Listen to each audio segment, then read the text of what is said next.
From Dream to Martyrdom, the story of a soldier. Part 1. The Dream. The story began in a small dusty village, where the sky stretched wide and golden fields waved gently under the sun. In that quiet village lived a boy named Arham, thin, barefoot, and full of impossible dreams. Every morning, before the school bell rang, Arham would run to the old hill near the edge of the village. From there, he could see soldiers training on the far road, men in green uniforms, marching in rhythm, their boots striking the ground like thunder. To him, they were not men, they were heroes, protectors, legends. He would stand there for hours, saluting the passing trucks, whispering softly, "One day, I'll wear that uniform too." A mother's love. Arham's mother, Amna, would always find him there. She never scolded him for being late to school. Instead, she smiled, holding his small hand. "You'll catch a cold, my soldier," she would say lovingly, wrapping her old shawl around him.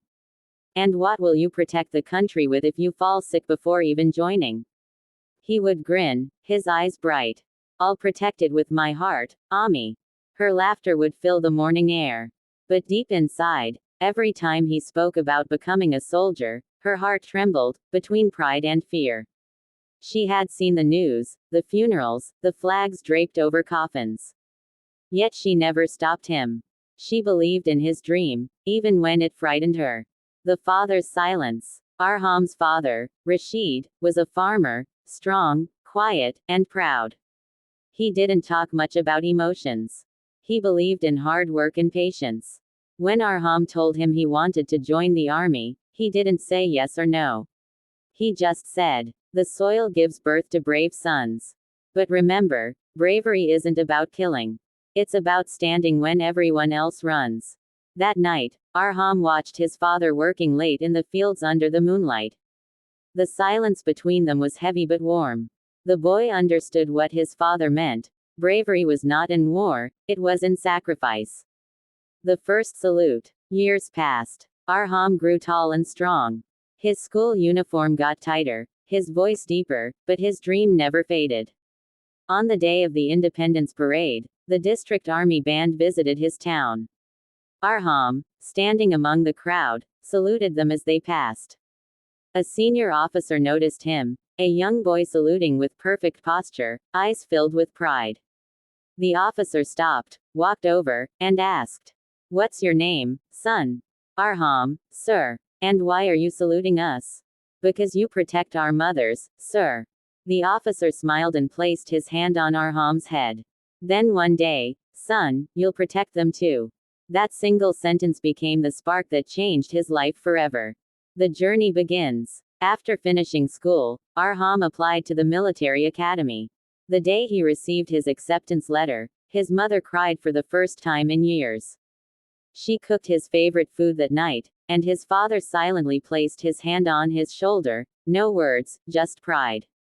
When he left for training, the entire village gathered to see him off. Children waved flags. Old men blessed him. His mother hugged him tightly, whispering, "You're taking a part of my heart with you. But promise me one thing, never let fear decide for you." He smiled, hiding his tears. "I promise, Ami." The bus started, and as it disappeared down the dusty road, his mother stood there, waving until it vanished into the horizon. The making of a soldier. The academy was tougher than he had imagined. Mornings began before sunrise, and every day tested his body and spirit. There were moments he wanted to give up, when his feet bled during long marches, when he missed his mother's food, when the nights felt colder than he had ever known. But then he would remember her words, "Never let fear decide for you." So he pushed harder, ran faster, and prayed deeper. One night, during a rain-soaked drill, Arham collapsed from exhaustion. His instructor shouted, "Why are you here, cadet?" Arham gasped, "For my country, sir." "Then prove it." He stood up again, mud and tears mixing on his face, and completed the run. That night, the entire batch clapped for him. He had earned their respect, not through strength, but through spirit. The call of duty. Years later, he graduated as Lieutenant Arham Rashid. His parents attended the ceremony, sitting proudly in the front row. When his name was announced, his mother couldn't hold back her tears. His father stood straight, saluting his son. Arham took the oath. I will serve my nation with honor, courage, and sacrifice. As he placed his hand on the flag, he felt a surge of emotion, pride, fear, love, everything at once.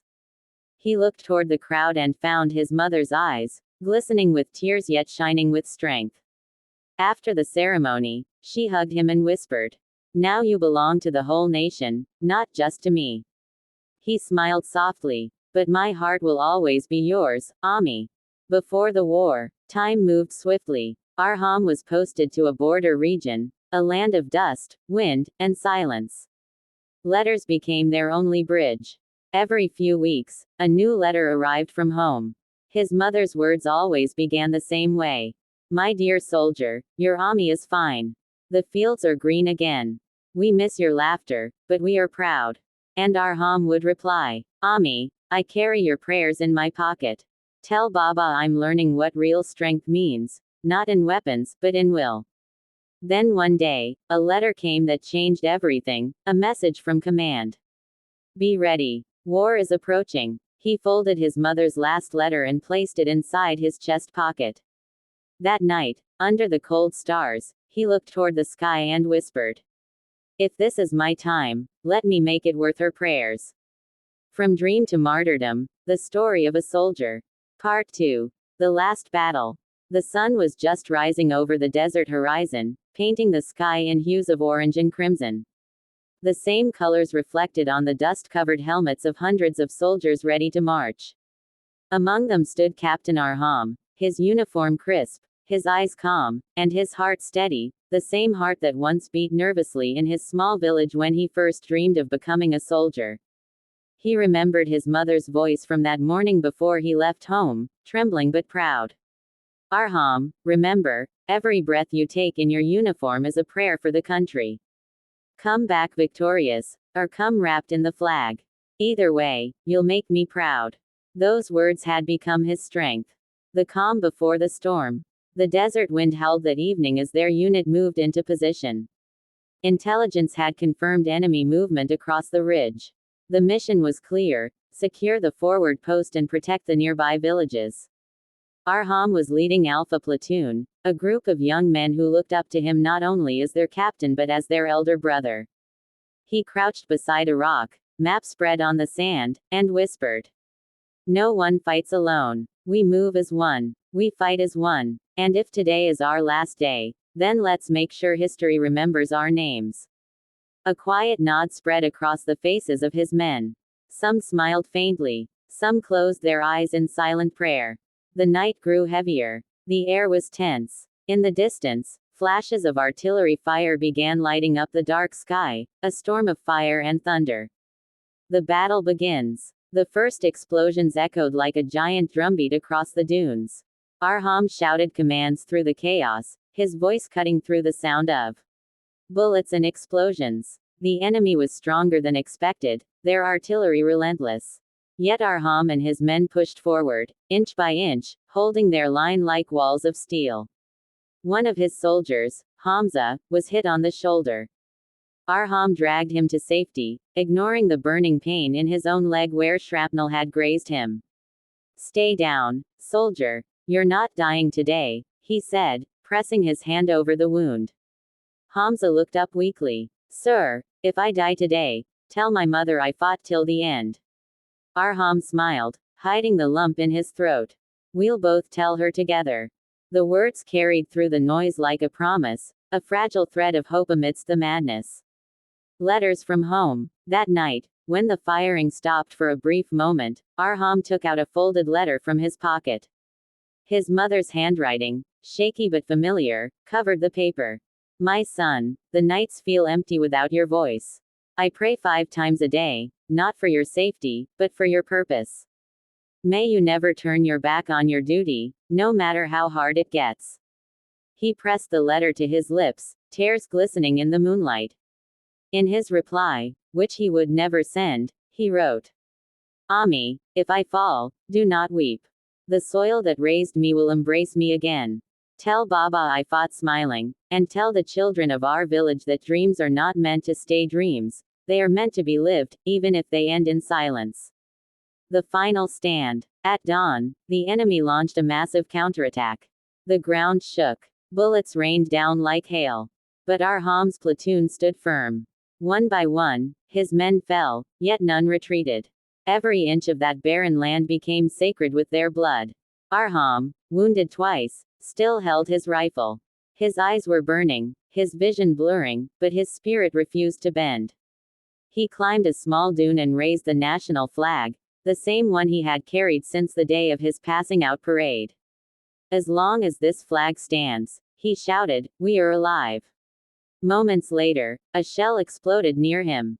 The world turned white, and then silent. The return home. 2 days later, the war was over. The post was secure. The news spread through villages. Captain Arham and his men have held the line. In his hometown, the air was heavy. People gathered outside his house, waiting, praying. His mother sat quietly on the veranda, clutching his childhood photograph, the one where he stood in a toy soldier's uniform, saluting proudly. When the army truck arrived, draped in the national flag, no one moved. The soldiers stepped down, carrying a coffin covered with the same flag Arham had died protecting. The commanding officer saluted and whispered softly, "Ma'am, your son didn't just fight. He became the line that others will remember forever." His mother placed her trembling hand on the coffin. "He's not gone," she said, voice steady. "He just went home before us." The village echoed with prayers and tears. The wind carried the soft murmur of the national anthem, and somewhere, perhaps, Arham smiled.